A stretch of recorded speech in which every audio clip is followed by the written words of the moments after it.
Hey everyone, welcome back to Bocage, step 3 I do believe. So, here we go.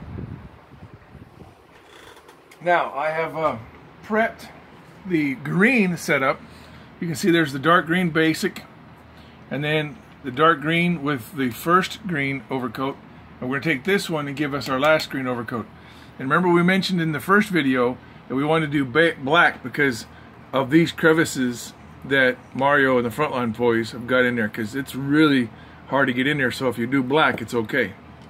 Now, I went to my local Home Depot, or you can go to Lowe's or Menards or wherever you're at, DIY place, and I brought in certain greens that I wanted to match. So now I have a pint of this color instead of my little bottles you'll be going through.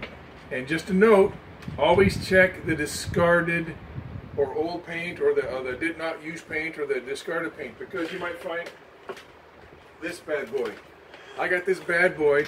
It's the perfect mud color. A gallon for $7. A gallon of brown mud for $7. So always check your bad paint.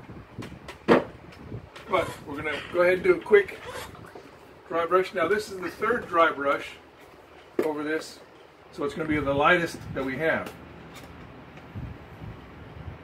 There we go. You see the colors right there. And you see we did our green on this one already. Now we're going to do a little lighter. And I like the lids bigger. You get your bigger brushes, cover more area. A little bit more. This is kind of nice. It's got a big old rock pile. You can put your thumb there if you don't want to get any.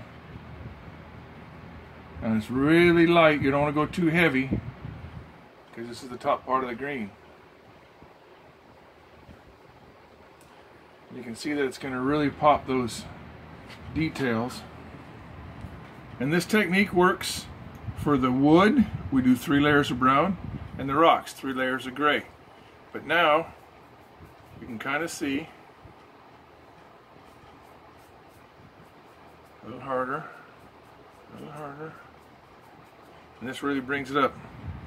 And at the end, when we're all done with the brown, the gray, and the green, we'll wash this whole thing with a Seraphim sepia, or a soft brown, or a nice brown to get in there and get those final pieces. But now you can see there's the green, the next layer of green, and the final green.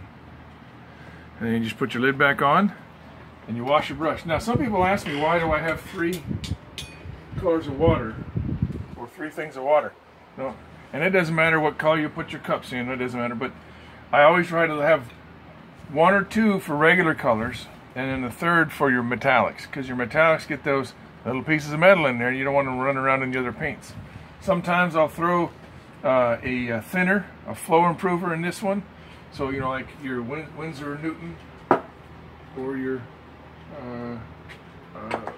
don't forget your old Future floor wax. I'll show you how old that thing is. That, of course, you know, helps your colors flow more, gets a little more out of your paint. But there you go. Now we're going to let that sit in there and clean up those colors, get those out of there. This side here. Just make sure you get your brushes. You don't want to get paint down into this little piece here. It's sometimes hard to get out, and if you do that, then you have to get some spirits. Let your brush soak 24 to 48 hours and get that last little bit out of there. Now that's the Bocage colors. This is the green, 3 layers. Again, it works the same for the brown and for the gray. Now I'm going to show you what we do with the trees.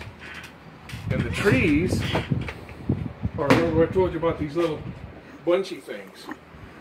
They're actually kind of cool. What we're going to do is we're going to go outside. Yeah, I know they're brown. I get it. But we're going to go ahead and spray them brown, because this is plastic. We want to get the different color brown. And then after it dries, next episode, we're going to wrap this with the steel wool that's provided in the kit. And then we spray it with green. And then we're going to sprinkle flock all over that. And of course all over our pieces of Bocage. So we're going to go outside now. It's bright and sunny and 95 degrees here in Oklahoma. We're just going to do one, but all the trees are the same.